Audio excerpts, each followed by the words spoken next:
The Bears are back. The players are at Hallis Hall. There's things to talk about. We're so excited. And Ashton Jeanty's position coach from Boise State, he's on this show today. CHGO Bears right now.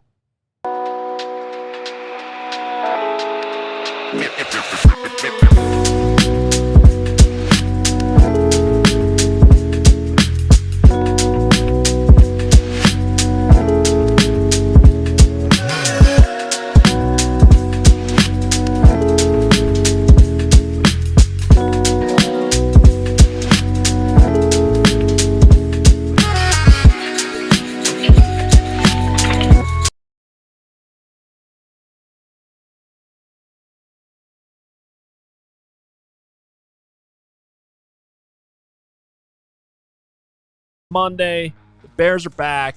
It's snowing outside. What the hell? Yeah, what the hell is right? They brought the football weather in for the first day at Hallis Hall, I guess. Welcome into the CHGO Bears Podcast. Adam Hoge, alongside these guys, Mark Carman, Greg Braggs Jr. Everybody's, Greg's getting healthier. Carm is apparently getting unhealthier because he had x-rays this morning. Yeah, I got my first weight-bearing stuff at physical therapy this morning, and now it turns out Carm might be not weight-bearing here moving forward. Well, some of us, are just tougher than others, and we try to battle through. Yes, some of us are tougher than others. Well, I tried to battle through an injury, and it hasn't worked out for me, so I went to see the Great Dr. League today, who's out of my league, but now I'm in his league. Great Northwestern Wildcat for the record. Illinois Bone and Joint. Shout out Illinois Bone and Joint. And, Hoge, I'm just trying to get ready for the draft. And, I probably have a stress fracture on my ankle, and I'm going to be around in crutches. It's really not what I needed to start my day, but I'm great to be here with you. And John Fox would say you just have shin splints.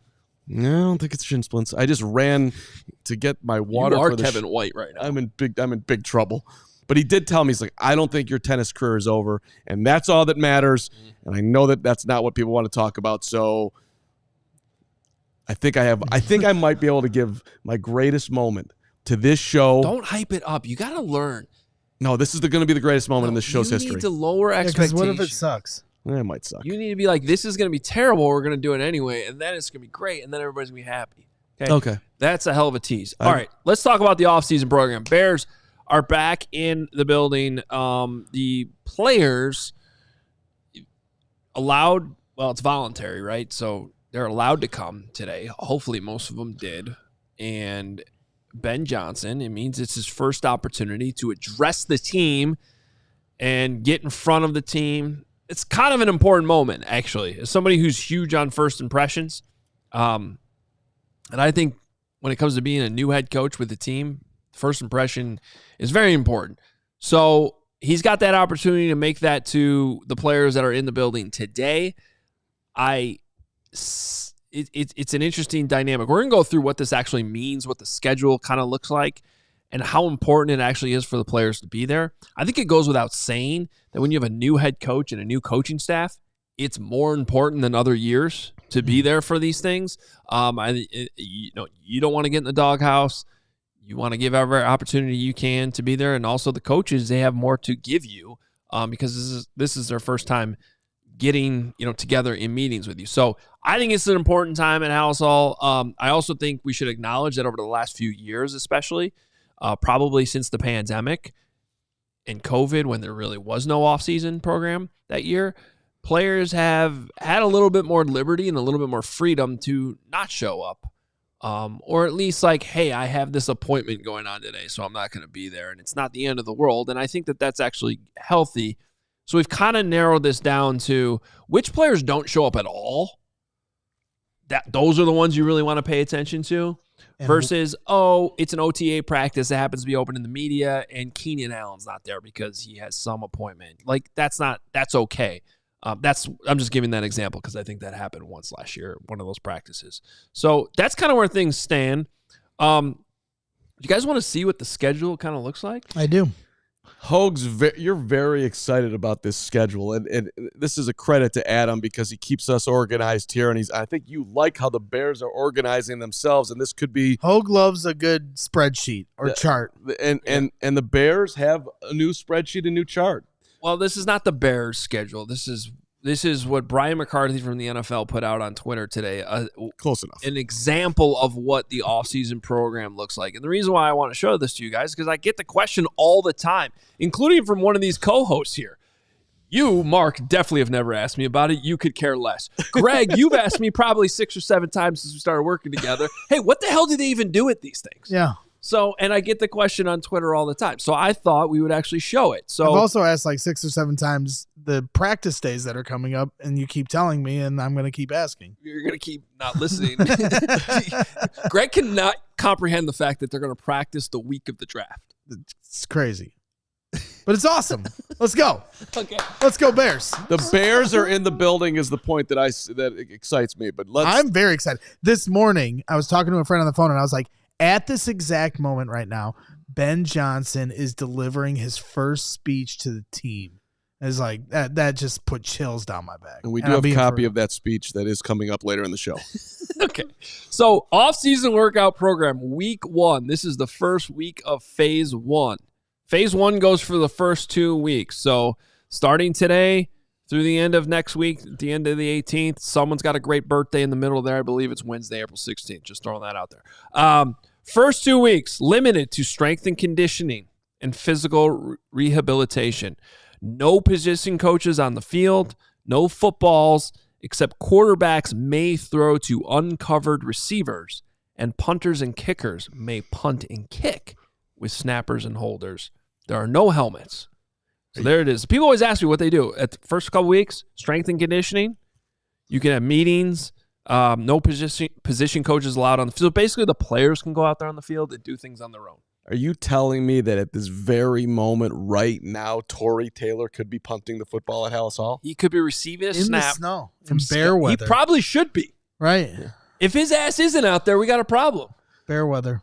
So right now, Caleb Williams could be throwing the ball to an uncovered receiver who could catch it in the snow at Hallis Hall, getting ready for the home opener, whenever the hell that will be. And when the Bears beat the Packers in Week 18 next year to clinch a playoff berth It'll be because in the snow, today. I want you to think about that moment. Think about because on today. April 7th, they got out there and they battled the elements. I mean, I didn't realize I was going to feel this much excitement on this show today, but I'm feeling it now. Good. They're out there. They're doing it. This is awesome. Keep going. Yeah. All right. Phase 2, which then becomes the next 3 weeks of the offseason program.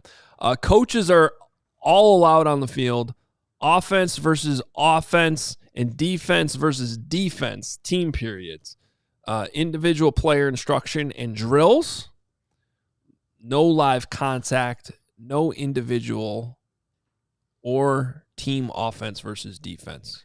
Does that make sense? Do I need to go through? So basically, like, your offense can practice against your offense. So you can put a scout team out there, essentially, and you can run some things. But you can't go offense versus defense like we normally see in practice. Essentially what that means. Again, no helmets.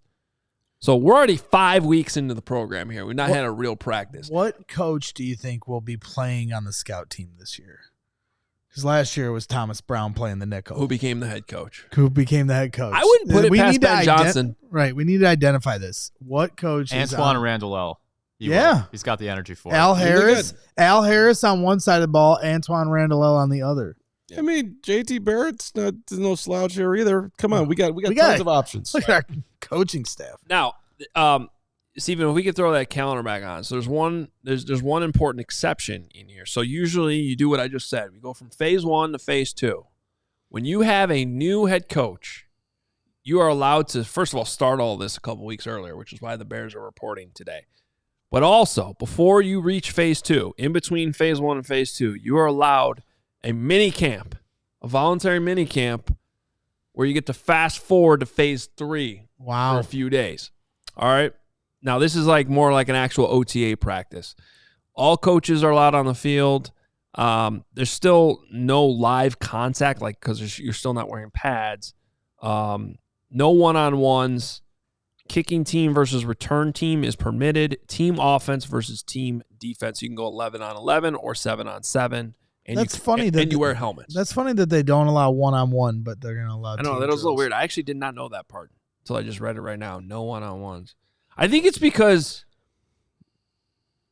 I think that's referring to offense and defensive line for the most part. But even how physical those drills, even the wide receiver, cornerback drills get during training camp when everybody's got their pads on. So I think that's what that means. Okay. All right. So, and then all of what I just said there, those rules for that mini camp apply to phase 3, which is when we have those normal OTA practices. So I know I get a lot of questions about that. Thought I'd share that. Well, and then Eric Beauchamp asks, can the players use the facilities like the weight room, practice field, film room if they want to all year? That's a good question. So they don't want to be there all year, but right. They desperately want out of the building at the end of the year. They don't want to see the building. But if they wanted to, I don't even know the answer to that. Do you know the answer to that? So what are you laughing at? I know he's going to answer. I know most of the answer to this. Okay, good. There's always a little bit of a gray area on this, and I think they want the gray area. Okay. What I do know for sure is that if you are a player who is rehabbing from an injury, like Braxton Jones or Jaquan Brisker or something like that, and you are living in the area, yes, you can go to Hallis Hall to see the trainers, to continue to rehab your injury, work out, strength and conditioning, all that stuff. All the things that you would normally do to rehab that injury, because the team's paying for that anyway, right? But so if it wasn't, if we had an off season here, I would be allowed to come in the building with my stress fracture and work out. Yes, what you're saying. Yes. Now, me and him could get in the building, but you being a perfect health could not. You could get in the building. Now, I believe this is where it always gets a little gray. I believe other players can come in whenever they want. It is their place of work. I just there's limitations on what they're actually allowed to do. If that makes sense. So I apologize. I don't know the full answer to that question. Well, Shanton always raises the bar. He's just constantly living in a land that we all should admire. Well, I just think overall it's exciting. Excuse me. It's exciting that we're able to get a little head start here. We as in the Bears. It's also exciting that we got a copy of Ben Johnson's first speech to the team. I'm excited for it.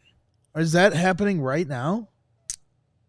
I mean, I didn't know. I'm ready. I can, I talked with Ben earlier today, and he was gracious enough to give me a speech. I'm frightened. And which is very nice of him. So I'll do my best to deliver it in the way that he ideally delivered it today. Good morning. Welcome. Good to see everybody. Guys, I have a question for you. Do you know when the last time this organization won a playoff game? Do you know when that was? I'm guessing you don't. The answer...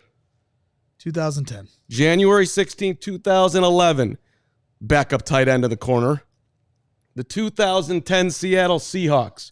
By the way, for the record, that was a 7-9 football team that shouldn't have even been in the playoffs.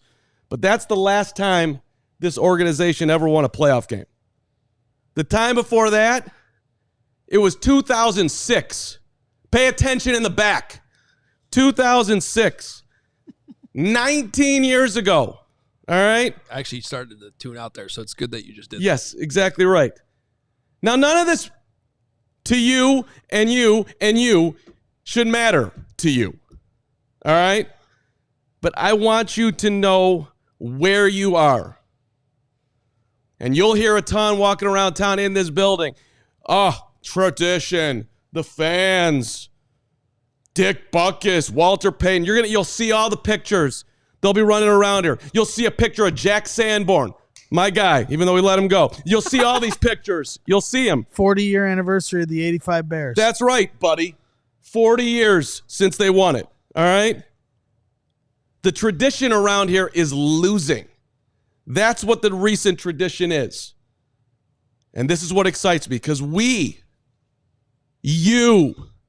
this group, we have an opportunity to change that. We can put all of it to rest. We can go down in history as the group to do it. They've been talking about the 85 Bears in here for years. We have this opportunity. This is really good. Thank you. Sorry. And what we're going to have to do, smartass, is we're going to have to do it together. All right? With great damn effort.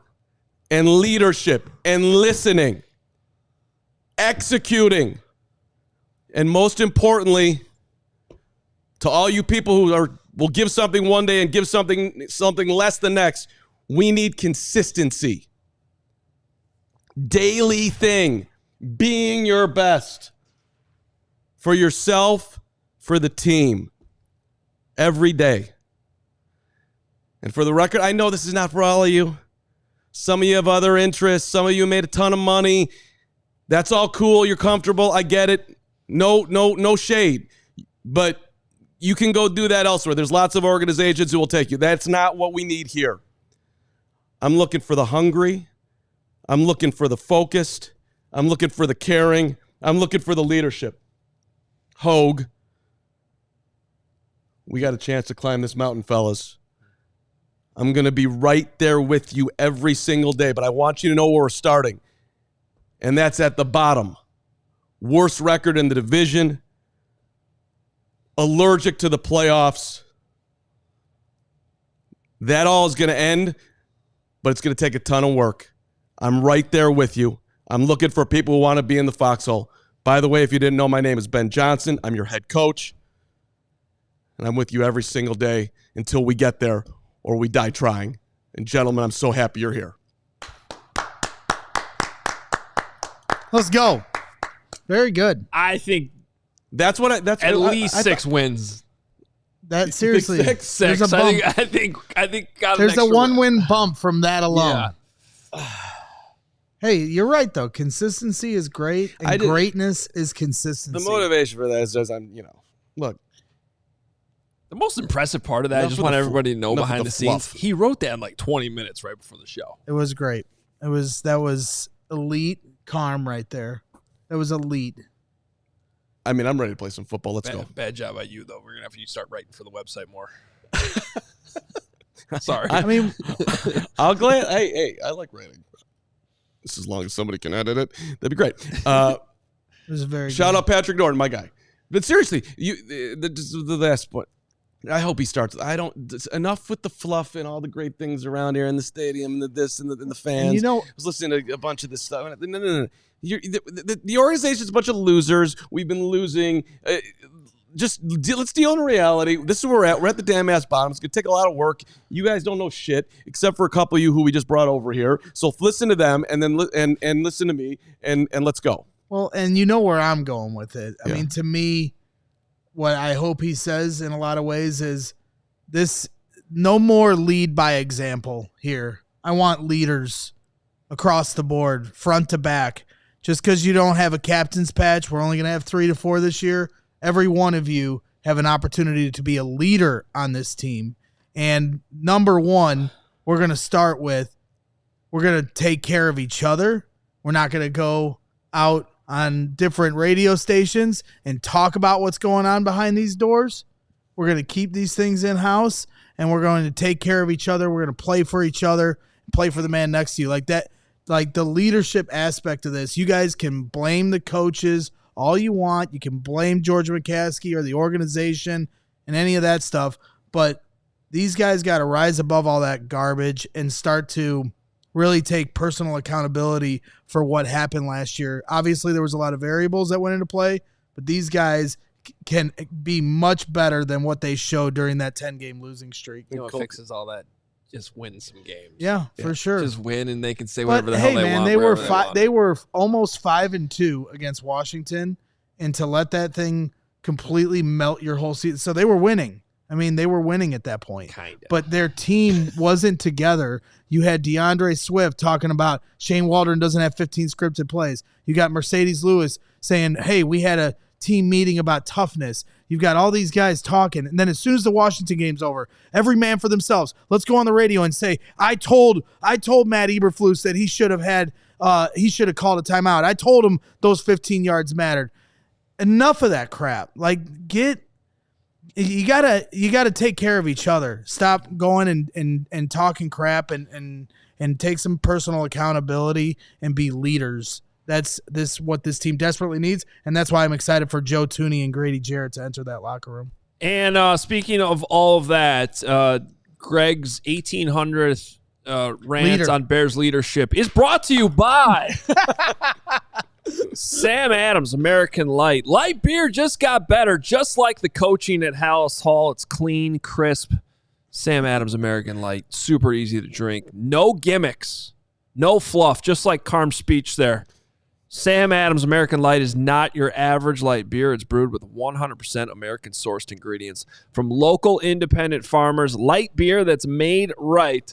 Light beer should not feel like a compromise.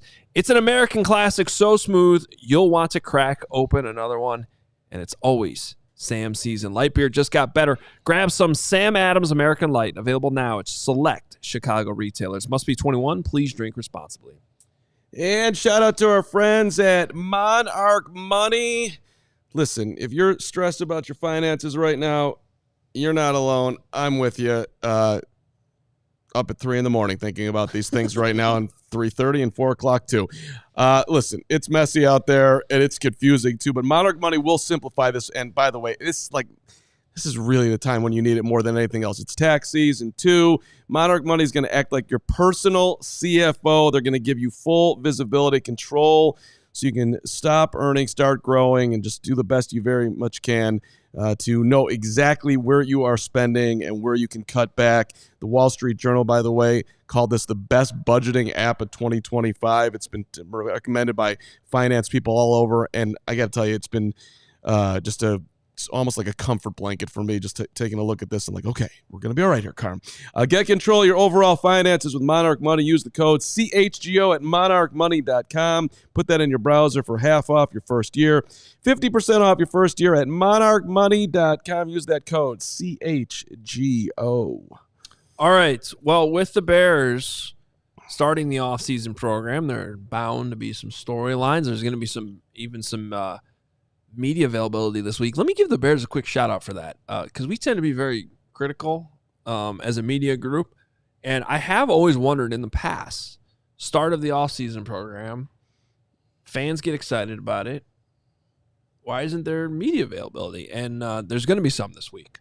So I think it's a good job.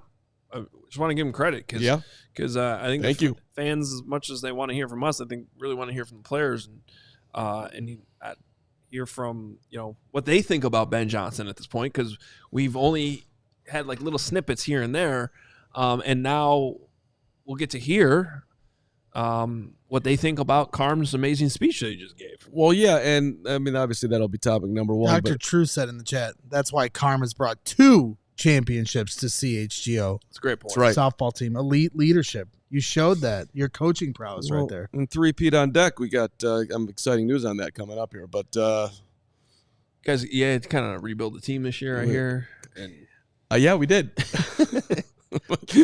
Some new blood. But you got to do that after you win. Yeah. Salary cap implications. Some just we needed to reorganize and redistribute. Maybe I'll even show up this year. Yeah. But I do think back to the Bears. That's how I'd get hurt. Yeah. Well, I heard a rumor that you're going to play in a game this year, Hogan. Same thing with you, Greg. Yeah, I mean, I might be healthy enough to finally play this year. We'll see. Or even just come out. That seems doubtful over there. And as doubtful as that is, I'm double doubtful. That's true. I'm technically not supposed to run for another 9 months. As you see there in the chat, Crystal rebuild plus 3-peat. Crystal has been offered a spot on the squad this year as a part-time regular. So. We're working on getting Crystal up Jerry's there. Playing first base. Hey, listen, you hit me up and become a diehard. Talk to me in Discord. You're in the diehard family. You absolutely can have a spot in the. This will be your best coaching performance yet. I offer up my leadership for free of charge to all the people that support us with great pride. Hey, look, I think part of the reason why the Bears are doing the availability to you, what you're talking about here, Hogue, is because I think they're like excited about what's going on there. Like they want communication, and they want their players kind of shining a light on the stuff that's going on inside of Hallis Hall. Absolutely, these veterans want to win. Well, I think that the Bears are feeling just excited about Ben, the coaching staff. Sure.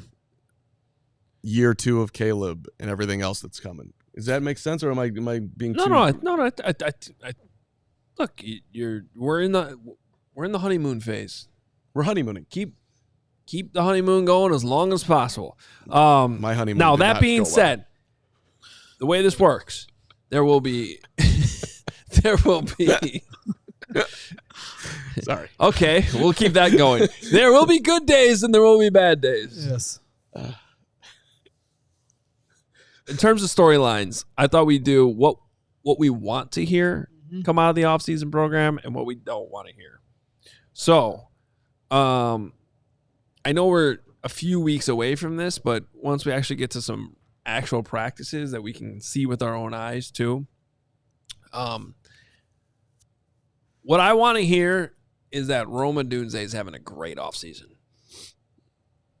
Rome Odunze, I feel like he sort of gets lost in the shuffle a little bit because they also drafted Caleb Williams last year. Also, a top 9 pick.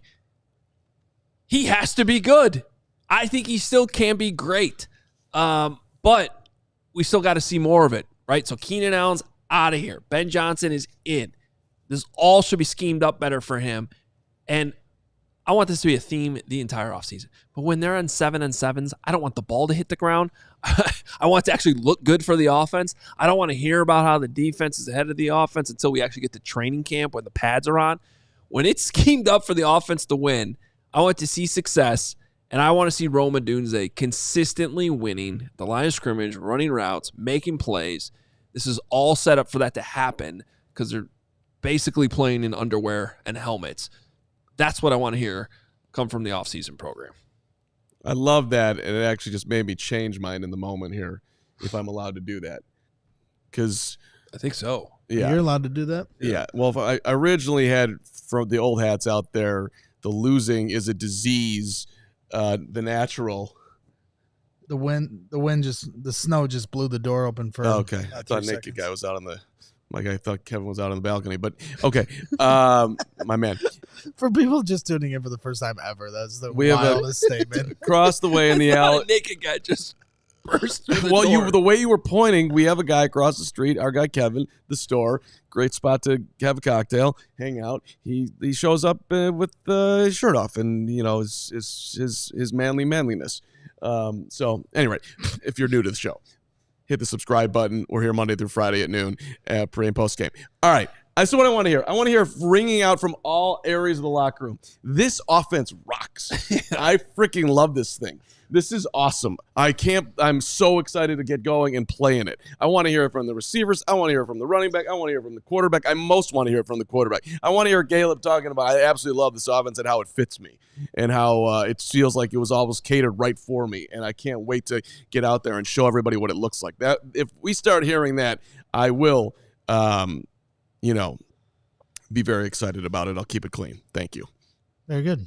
Very good. For me, it's very simple. I mean, I could say I want this offseason to hear how Caleb Williams is commanding the huddle. Or I could say I want to hear the ball hasn't touched the ground. This offense is immaculate. But I'm going to understand that this is a process, and this offense is going to take time. This is a first-year head coach, first-year offensive play caller, first-year offense with some new moving parts and some rookies coming in here in a couple weeks. So it's very simple for me. Just show up to work. I want everybody to show up. When we talked to Mitch Holtis from the Kansas City Chiefs, he said these guys treat the offseason like it is the regular season. They treat week 1 like it's the Super Bowl, and everybody shows up for OTAs. It's not optional. They're showing up. Patrick Mahomes leads the way.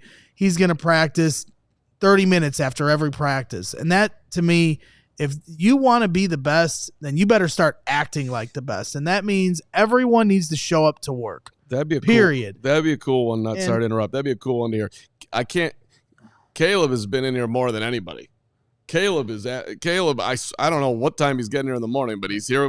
Show up to work. That'd be awesome. I mean, Hoge, right before we were watching some Instagram reels, and Hoge, you showed us a clip where, you had Tom Hanks say, show up to work, read the text, come up with something creative on your own that isn't just a part of your job description. And so, to me, that's the message for the Bears, right? Show up to work, know what your play calls are, and think about what you can do to improve your team outside of your jurisdiction of what your contract says. Don't just worry about yourself. Worry about how I can help the rest of the team because their success is my success. I love it. And so the only thing that I don't want to hear are people not showing up to work. Because if you don't show up to work, you're going to piss me off, and then I'm going to have to say something on the show about you that I may or may not regret later down the road. It's just that simple. Ironically, Greg's taking 2 days off of work during Bears weekend.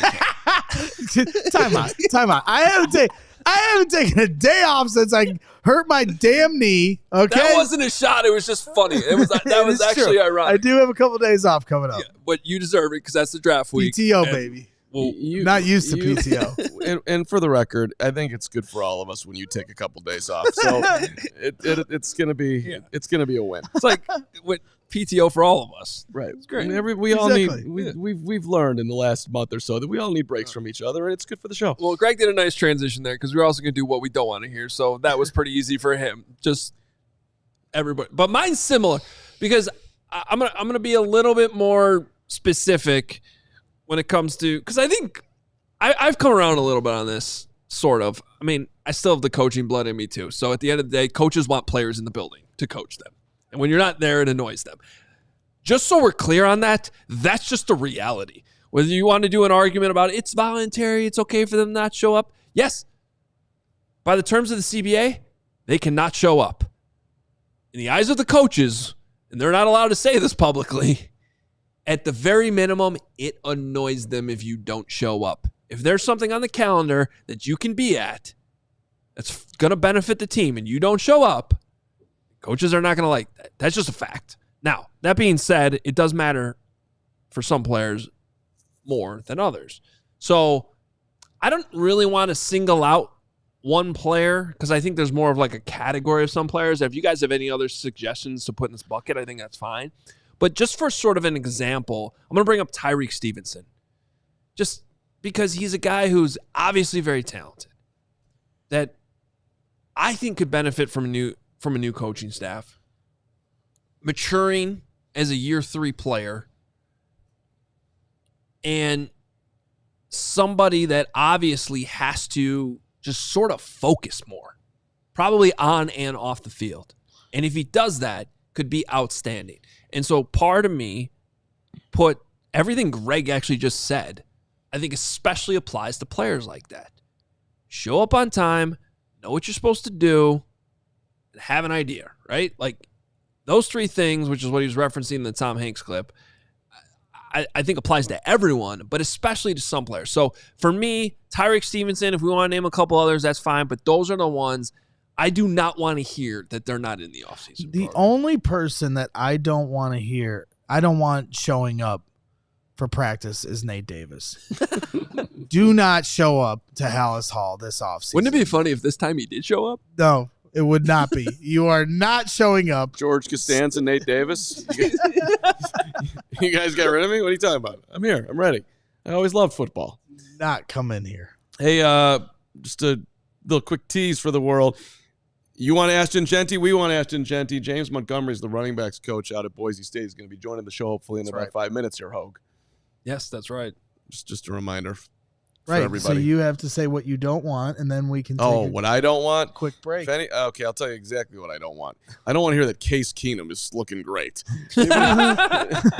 Anybody start talking about that? Oh, Case Keenum and his leadership and this guy, he looks fantastic. He really understands the offense. I hear one Case Keenum. That's just not gonna. That's not it. That ended it all. So, I'd love to hear about Caleb. I'd love to hear about Secret Bajan Man. I'd love to hear about how the offense is rolling. I'd love to hear that everyone's healthy and feeling it.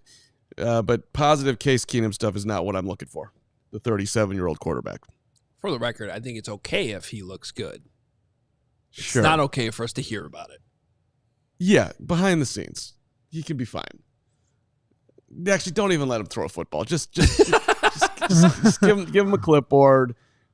Let him be a leader. Don't worry about it. You're good. And I know that I'll be hearing about it in the chat. Hey, I guess the other thing I don't want to hear is hype. Don't sell it. We don't need to have any oversold hype. That's all we got all of last offseason.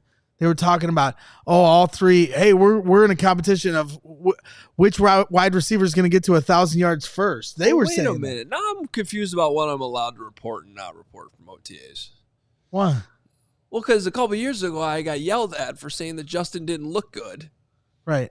The Score put out a clip of me, and I got roasted over my 10th wedding anniversary the entire weekend. It's a really tricky road to navigate. But now you're telling me I can't report the good things. You're going to get yelled at no matter what. I'm just going to run by whatever I write, I'm going to have you read over it instead of Pat Norton. Well, yeah. Bad idea. But I get yelled at all the time too. So, yeah, it's a tricky road for you to navigate, but I would prefer to just hear they're going to work, they're doing their things, just like Kevin Fishbane. Yeah, Carm, you might want to listen, I was waiting to do it on the show. By the way, great promotion by Kevin right now. Jumping into another show with a good Bears audience. He's breaking in. Brilliant job by him. Breaking in. Which Kevin is a new broke in a long time ago, for the record. Don't put him in his own breaking in category. But his new podcast. When are you going to break in? Breaking in. Never. I'm breaking out.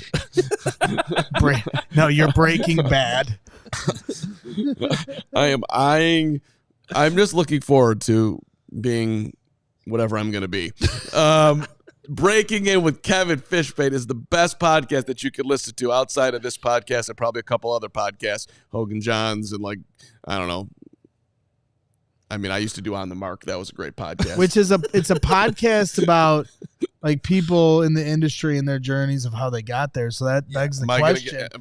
Begs the question. Who's getting the invite first between the three of us? Yeah. Joe Davis. We all Steven Nicholas. So first episode I believe drops Wednesday. The trailer's already out now, so you should go check it out. Just hit subscribe wherever you listen to your podcast. And Joe Davis, who's the voice of the Dodgers and baseball on Fox, and a friend of Kevin's as well, is going to tell his story. Yeah, I'm a little jealous. All right, we're going to congrats to Kevin for real. Kevin's a hero and a great Northwestern fan, but he's not as cool as James Montgomery, the running backs coach at Boise State, who's going to tell us about Ashton Jeanty next. But first, hey, what is Sunnyside? I know you ask that question all the time. Sunnyside Cannabis Dispensary, your home for judgment-free cannabis shopping, a place where all kinds of visitors are welcome to explore, discover, purchase a wide array of high-quality products. Sunnyside is everything you need to elevate this upcoming summer as it snows outside right now. Amazing features. One-stop shop for all your cannabis needs. Sunnyside has an expertly curated menu, over 100 strains to choose from, plus easy online ordering and in-store pickup. Sunnyside is Illinois' favorite dispensary. They got locations all over the city, Wrigleyville, River North, all the way out in the suburbs. You can go as far south as Champaign, as far north as South Beloit, and plenty more. And if you're just starting out, Sunnyside has expert guidance when you show up, and they'll tell you all about the brands we know you'll love, like Good News and Mindy's. So visit sunnyside.shop for bright buys every day, including 50% off your first 3 online purchases. Enter promo code HICHGO at checkout to qualify. That's HICHGO. Exclusions apply. Sunnyside Cannabis Dispensaries, bright buys every day, only for 21 plus or Illinois medical card holders. And shout out to our friends at Circa Sports. Whatever the sport, the app to bet on is Circa Sports Illinois. Sports betting the way it should be. Circa Sports Illinois. High betting limits, low holds, exceptional customer service. I love that team over there. Derek's leading the way. Coming out to our tailgates, just awesome people, great place to do your business. Bet on all your favorite teams every game this season, spreads, props, futures, in-game. Circa Sports has it. You want to put a little extra on the Florida versus Houston tonight. The Gators, a 1.5-point favorite. Get it done right here on your Circa Sports app. Fun to bet like a pro from anywhere, anytime in Illinois. Download your new bookie today at circasports.com. Have to be 21 or older. Gambling problem, call 1-800-GAMBLER. All right. It is time to bring in a special guest. We are excited. We spent a lot of time on this show over the last few months, as many, I know, probably podcasts like this around the NFL have done, talking about Ashton Jeanty, one of, if not the most exciting players in college football last year. So We thought we'd bring in his position coach at Boise State. James Montgomery joins the show right now. Coach, thanks so much for jumping on with us. Oh, no problem. How y'all doing? Good. Let me coach you up a little bit here, James. I'm going to ask you a favor. Can you close your blinds behind you? Got you. Got you. Wow. Look at this. I'm coaching him up. What a move by Brad. That was next level. Coach, I wouldn't have made you do that, but this guy's he's our director of something. Hey, Look at that. hey, Look at that. I got a good view of the blue, man. So I try to keep my blinds up. No, hey, that shows that you're a great coach because you can still take good coaching in. Oh, without a doubt. I'm disciplined. Coached up first, right, Coach? All right. Well, let's jump in. Let's just start with this most generic, easy question I can ask you. But what was it like coaching Ashton Jeanty the last couple of years? Oh man, it was like coaching a 20-year-old kid, man. It's he loves to have fun. He's a great dancer, but when it's time to go to work, we did a good job of locking in there and just going to work. But he's awesome to be around, a great kid, great personality, all the good stuff. But it was amazing. Strongest guy on the team as far as weight room and everything else that he does. I mean, we see the pictures. I mean, it looks beyond here as far as what the work he's got to be putting in behind the scenes. Without a doubt, he's definitely probably one of the most pound for pound strongest guys in the country. I mean, 3 whatever on the power clean, 605 on the squat. We pretty much cut him off on the squat. Yeah, I mean, you fall where I'm at for the record. That's and I'm below. Well, and you fall at just reading through, come so close to Barry Sanders' all-time record. I'm sure that was a point of pride for you and the offensive line and everything in the offensive system. Like, how much was that talked about as you guys started to get to the end of the year? Was that something that you guys were trying to get to, or not something you guys really focused on?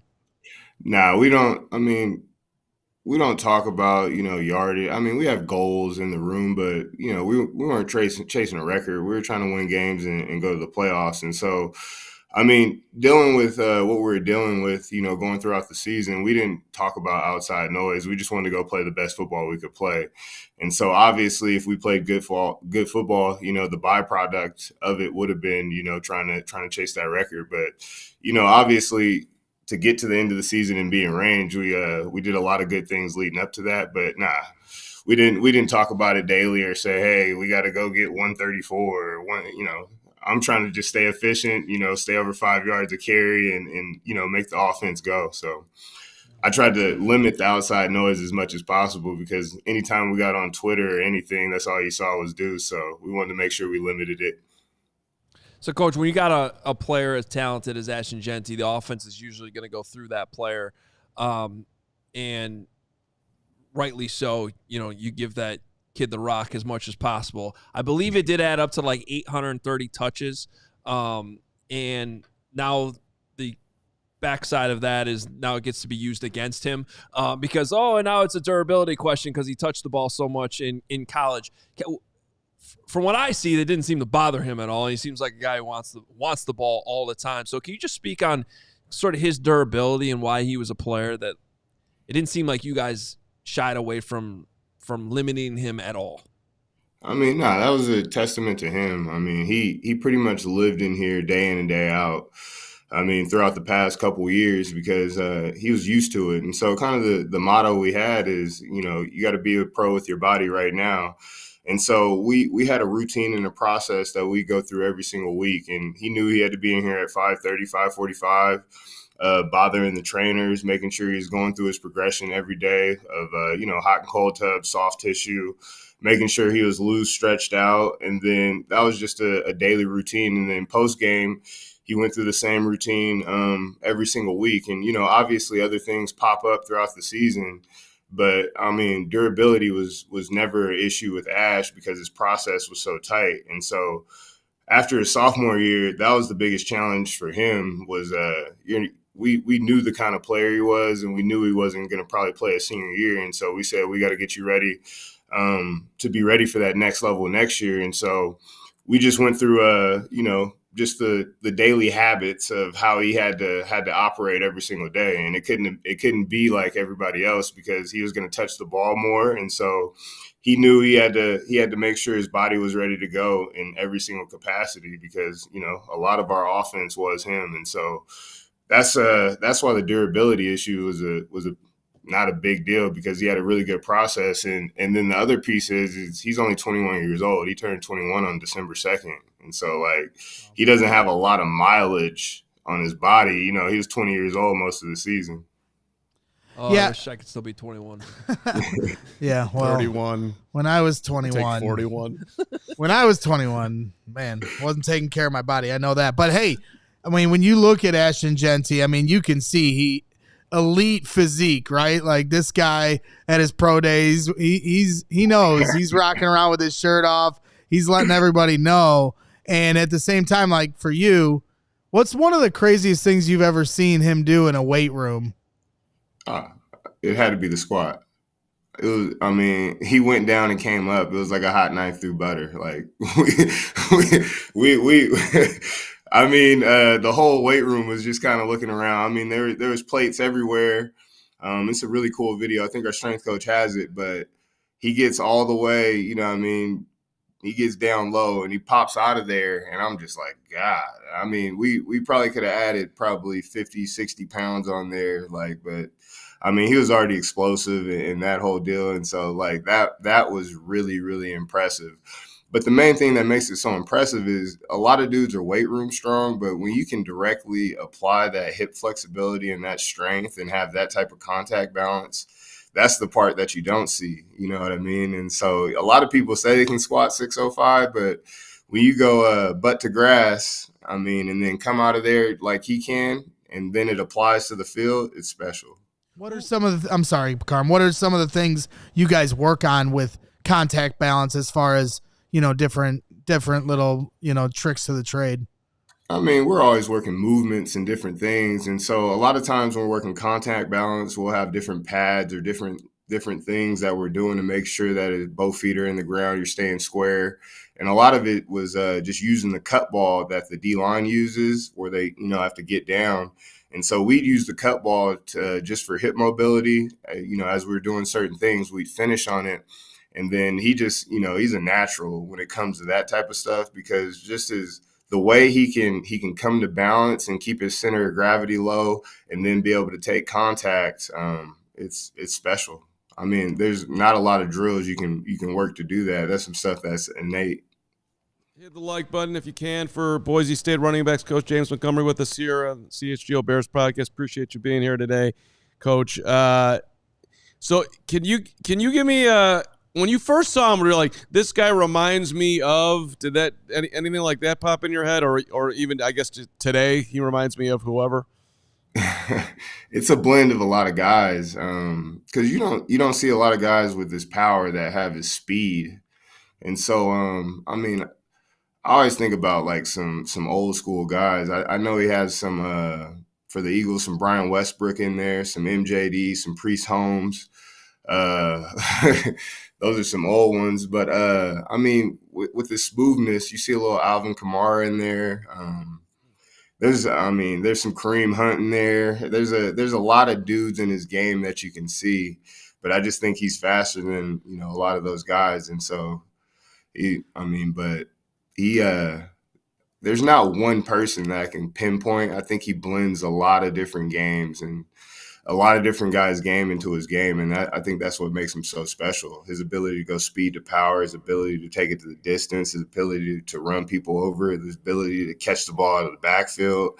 And then the big piece we worked on this year was just his pass protection finish and his ability to do that at a high level as well. And so I think, there's a lot of guys you could blend into his game, but I can't just pinpoint one guy and say he runs kind of like this, you know. Well, how about Ashton Jeanty at the Super Bowl media row saying that he compares his game to Emmitt Smith? I think he's a little faster than Emmett, man. But I think he told our I guy think Clarence I think build wise and kind of style wise, I could see that similar, but I think he's a little bit more explosive. Yeah. Hey, so correct me if I'm wrong, but his freshman year, you weren't there yet, right? You got there. 2023. So yeah, I got here 2023. When you took the job at Boise State, did you have any idea what you had there with him? Like, did you, or how long did it take for you to be like, oh, whoa, this guy? I mean, this guy might be a top 5 pick in the NFL draft. Nah, I knew. So before I got here to Boise, I was at Fresno State. And so we played them week 5 of the 22 season, and it was his first 100-yard game. And so we're in a tight game going into the fourth quarter, and he kind of iced us in the fourth. I think he had 1 or 2 touchdowns. I know he had 1 for sure, but I think he had 20 carries for like 109, 2 TDs. And so I remember this one run, he was on our sideline. They were driving in the red zone, and I was standing down there, and he breaks like 6, 7 tackles. And he stays up and he runs on our sideline, and I could just hear him flexing and yelling. And I'm just like, oh man. And so I started looking at my program when I got back to the locker room after the game. And so I just wanted to see if he redshirted or if he was a true freshman, because I was like, how is this guy running like this? And so I get back in there and I'm like, he had to come in January. So I started doing my research on him, and I'm like, why?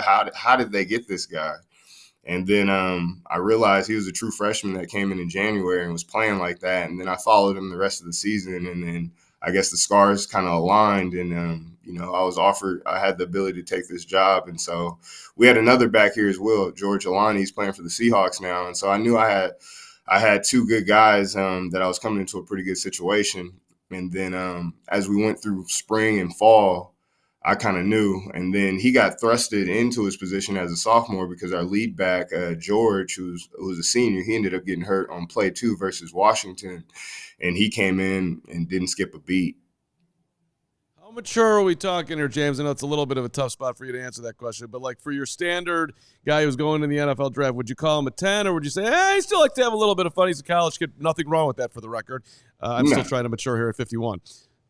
I think we all still are, but I mean, for him to have the type of spotlight he had on him in a town in Boise, Idaho, he couldn't go anywhere.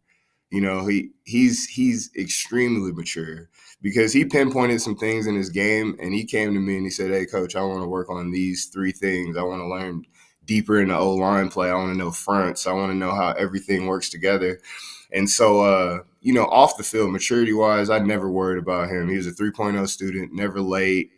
After his freshman year, he didn't have to go to tutors or academic advising anymore. He's great with his time management.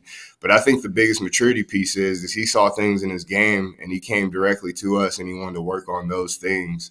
And even some of the things he even went to Coach Cutter going into fall camp, and he wanted to know why we couldn't have 4-play run rack so he could, get ready to take 4 in a row.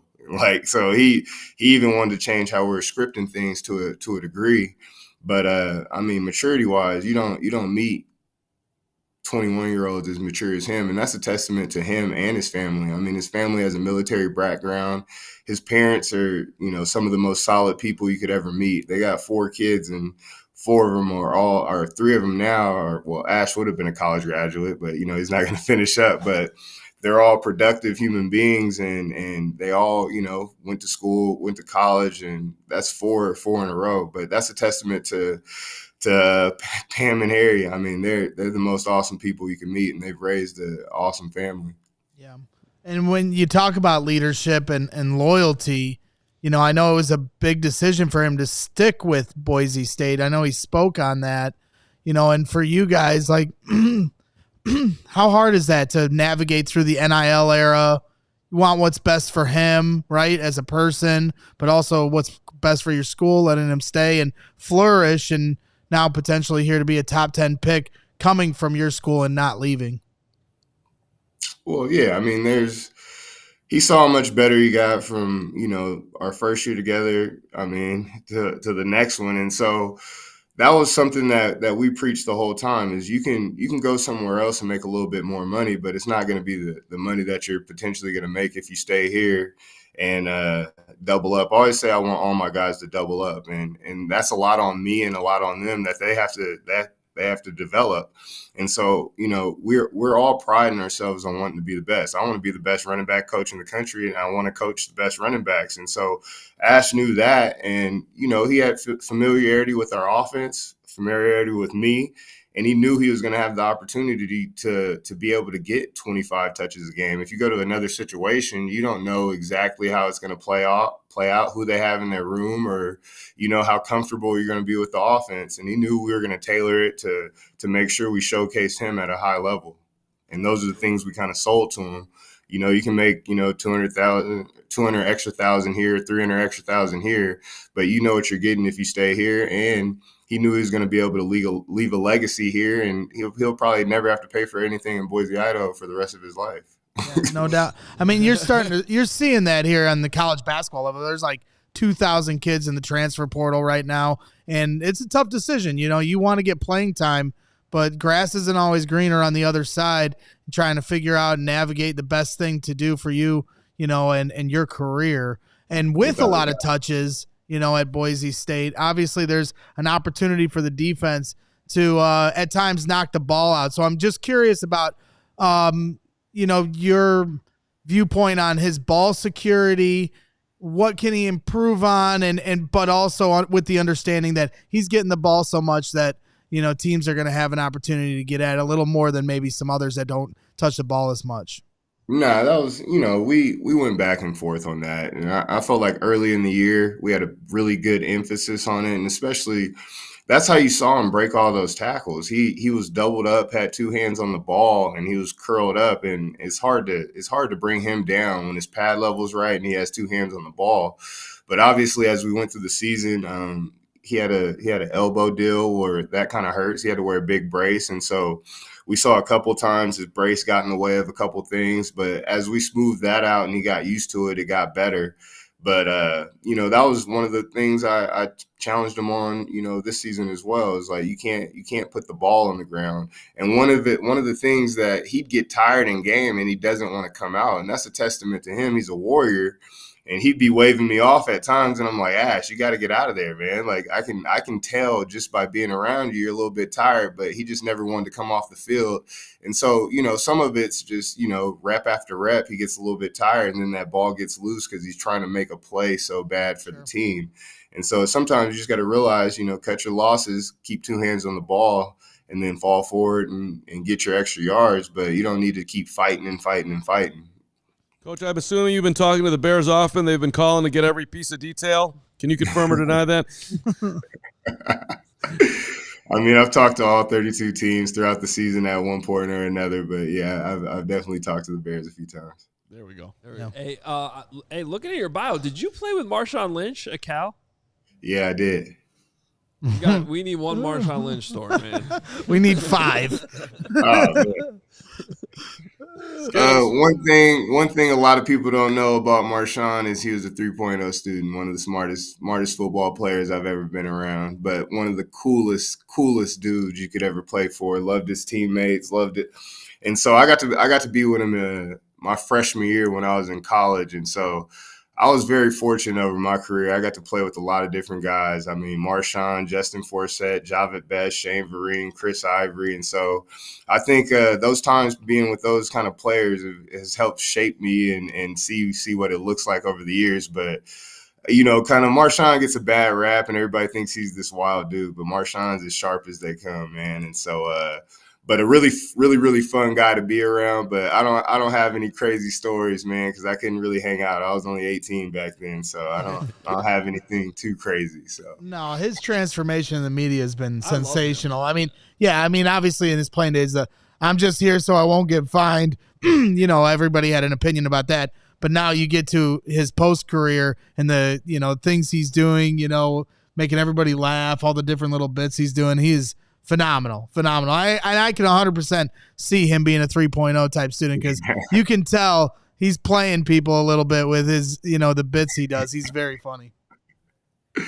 Coach, we appreciate your time. It was a lot of fun talking to you. One last quick one, if you don't mind, because we are kind of doing draft talk here, and you guys had an outstanding season. Unfortunately, came to the end against Penn State in that quarterfinal game. I assume you guys were in the running back room extremely worried about helping on Abdul Carter in that game. Just doing whatever you guys could. You know, we're talking about possibly, you know, certainly talented enough to be the number 1 pick. And then I know he was on the other side of the ball, but anything about Tyler Warren from that game you remember? just because he's another name that keeps coming up. Yeah, he keeps coming up with the Bears too. So I just wanted to ask you on those two guys. Nah, I mean, Penn State was a heck of a team, man. I mean, defensively on all three levels, they had really good players. I mean, obviously, Abdul Carter, we had to have a plan for that guy just because he was so explosive. And his ability to play linebacker and play the edge position, I mean, because we came out in 12 personnel the first play of that game, and they had shown a different package that whole week, and they had Abdul at the Sam backer spot. We came out in 12, and so we knew that they had tweaked a couple things. But all three levels of that defense, they were really good players. Their safeties fit the run really well all game, and then offensively, I thought they were really creative all season in how they moved Tyler Warren around. But yeah, he had two really big plays versus us. I think he had 2 touchdown catches versus us, and you could just tell how smooth and fluid he was for how big he was. He was one of those guys I wanted to see in pregame just to see how big he was. But I loved, kind of what they did on offense. I thought they did a really good job. They had 2 really good running backs plus Tyler Warren. And so, I mean, I had big respect for that Penn State team. But, yeah, Tyler Warren was a guy. I mean, even watching, cut-ups, because I'll pop in and look at the defensive side of the ball, kind of look at what they're watching. And obviously I kind of wanted to see what those guys were doing. And so, but yeah, Tyler Warren's a special player, and he definitely showed up versus us in the Fiesta Bowl in a big way. Sorry, one more from behind the camera over here. A lot of people, Bears fans included, say running backs aren't worth top 10 picks. What would you say to those people on why Ashton Jeanty is worth a top 10 pick in the draft? I mean, when you get a good running back in your system, it kind of calms everything down. And so kind of how I coach running backs in the run game, we're always there to make the offensive line right. It's never going to be perfect.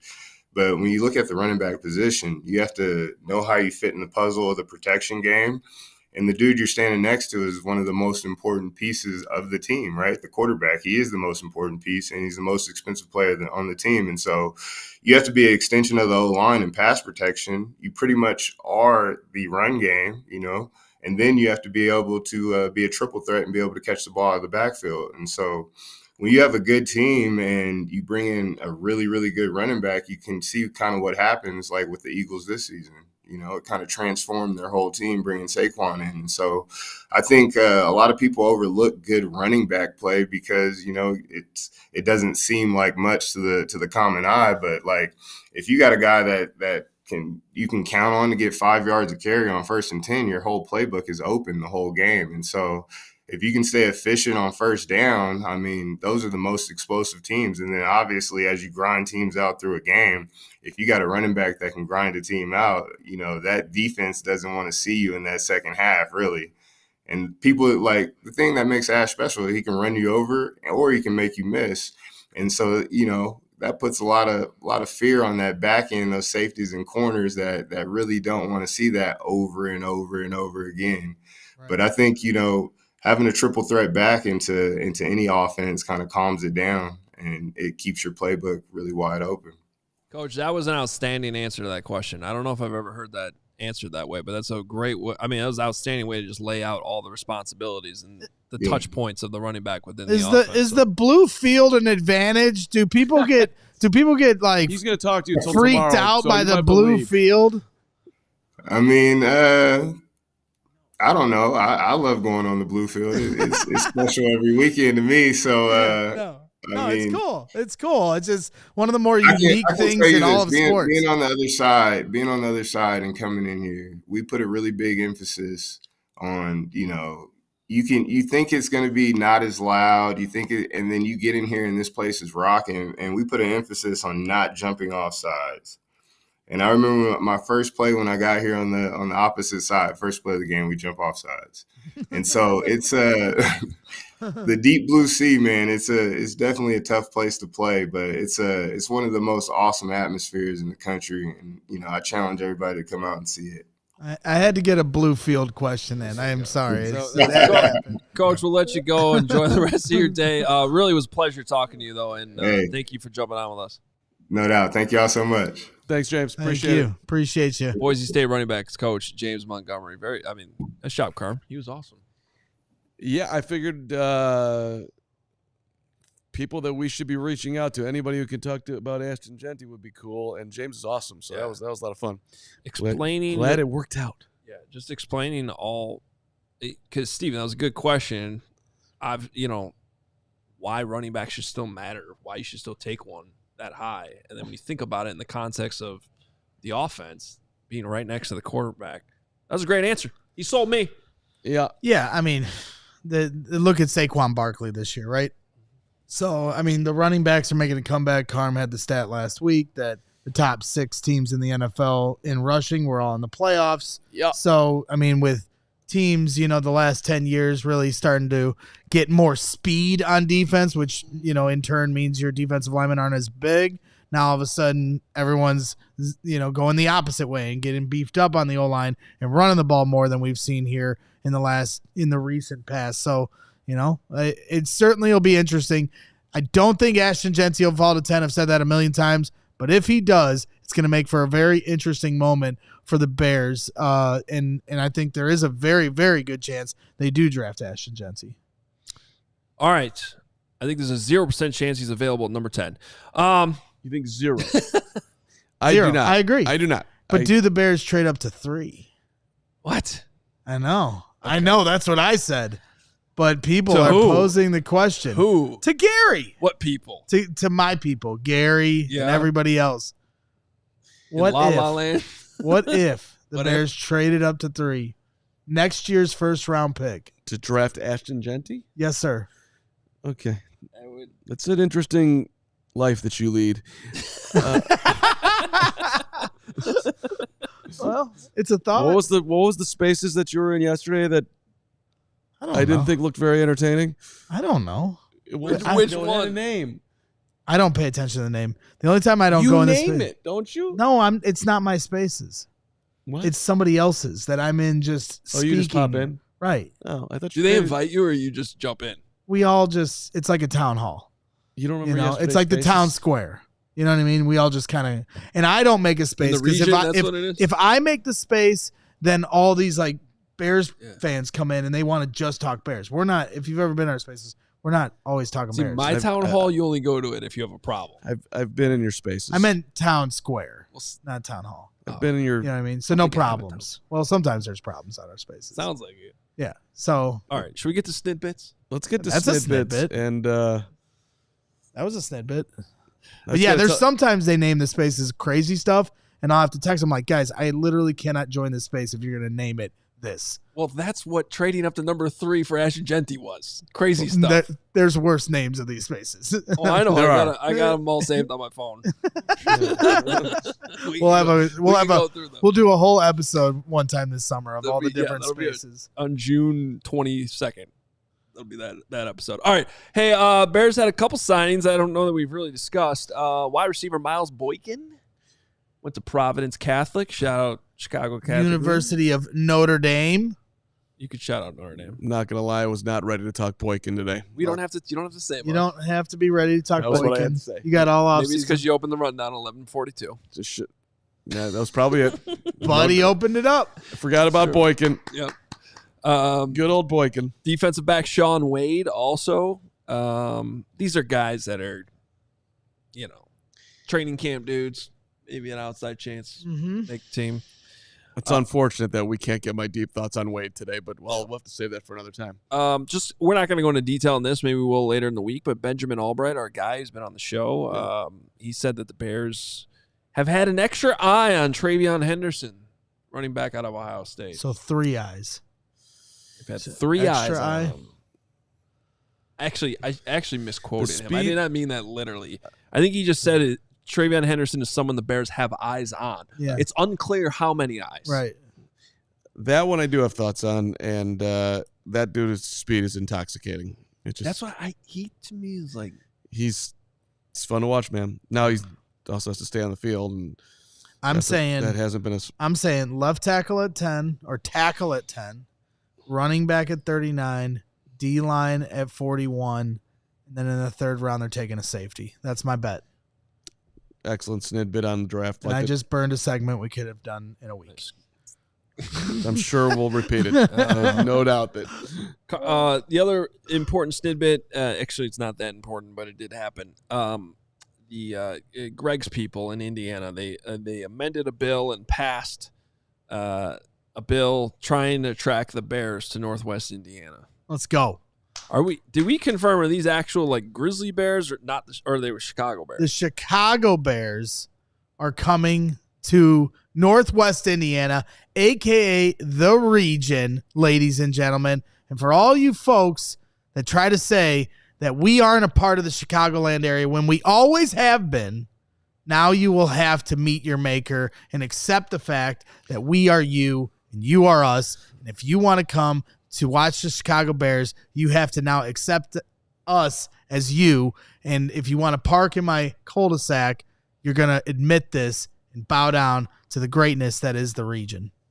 I'd like to apologize for the last 45 seconds of the show. We will delete it from the podcast version. Yeah. It's Meatball Meltdown Hour. I watched. What this is the stadium nonsense for some reason is back. What? I watched. Stadium nonsense is nonsensing right now. Did you watch Kevin Warren with Pro Football Talk Florio? And I saw some clips, yeah.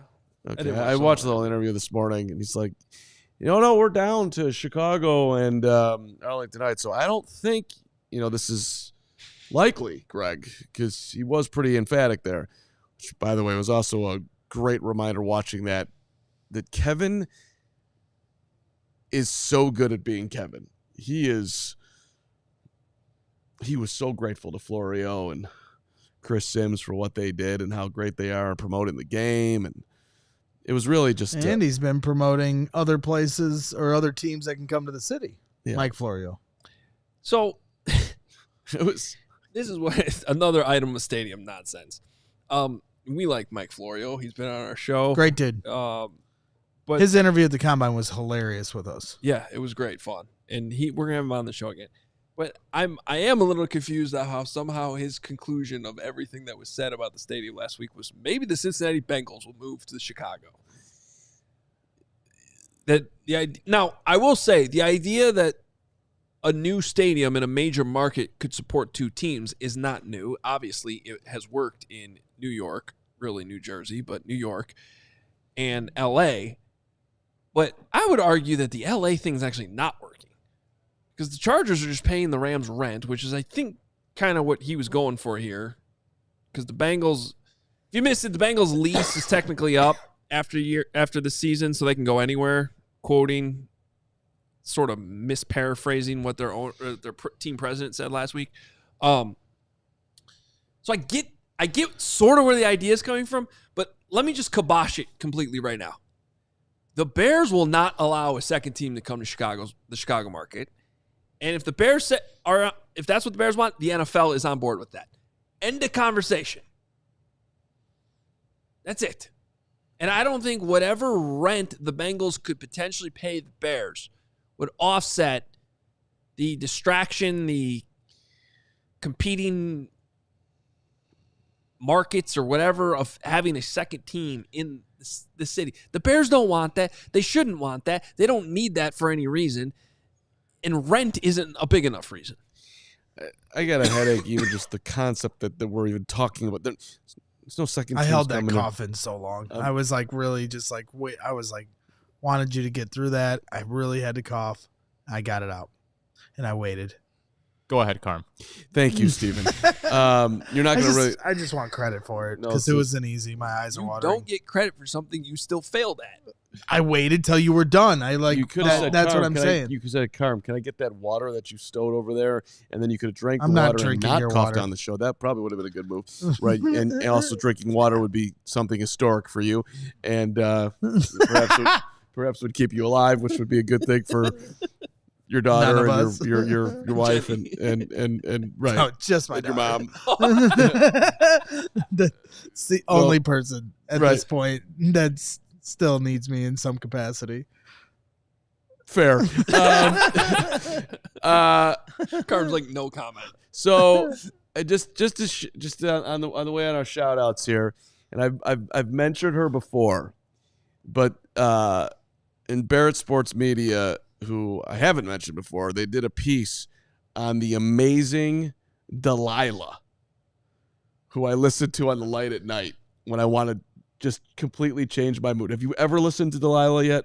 Mm-mm. You ever Delilah? Nobody knows what you're talking about. Hey there, Delilah. Not Hey There, Delilah. I'm talking about.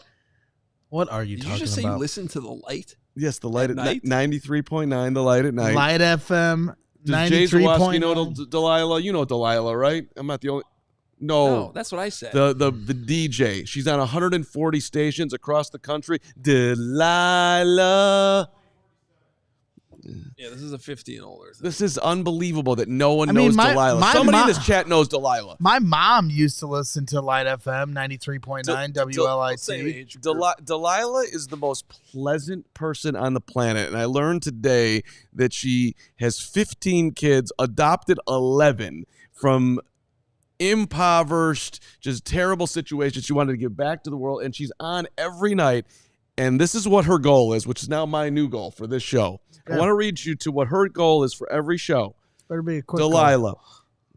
What I want to do every night, I want when you listen to my show, when you interact with my show, whether it's calling, chatting, whatever, go on or, deal with us on social media or just silently listening in your car while driving to and from work. I want you to feel better about yourself, about life, about opportunities when you turn the radio off or walk away, that you felt better than you felt before you turned it on.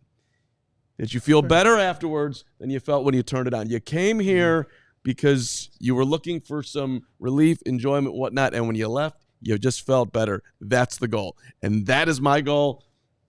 No way that applies to this show. Kalila.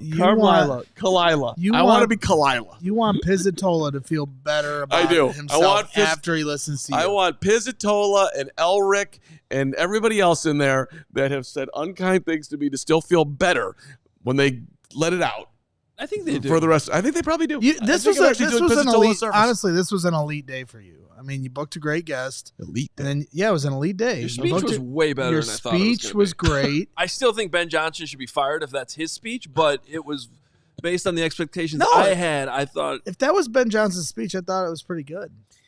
Why not? That was Ben Johnson's speech. I got it. Oh, my bad. That's right. I wrote it. I might have wrote it for Ben, and then he said it, and then now I'm repeating it. But I'm tight with Ben. It's my guy. Okay. Anyway, Delilah. Elite Carm Day. Kalila. All right. Thank you for Delilah. I have no shout outs after that. So let's get to the super chats.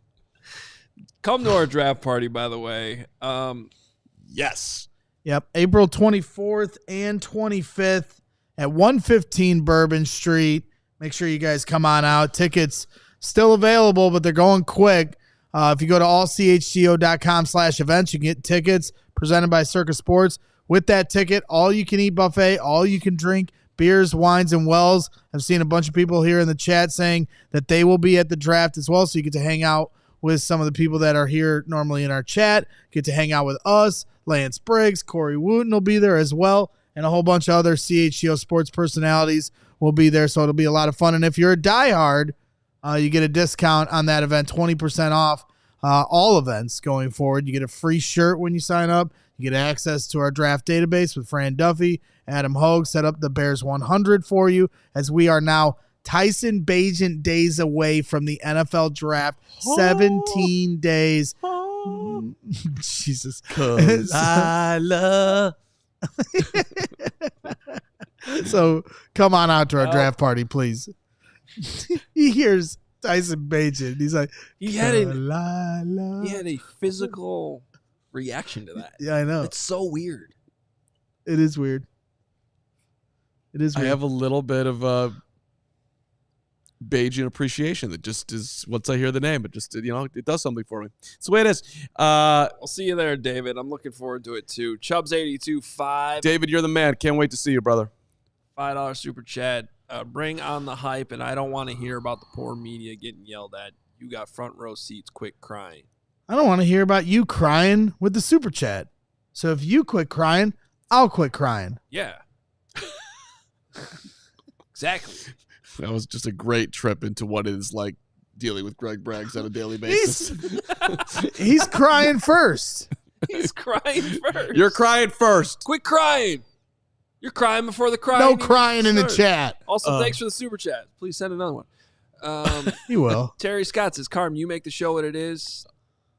Terry, Great speech. Thank you. You're in the will. Not that there's any, not that there's anything left, but you know. Let's not talk about that. Sorry.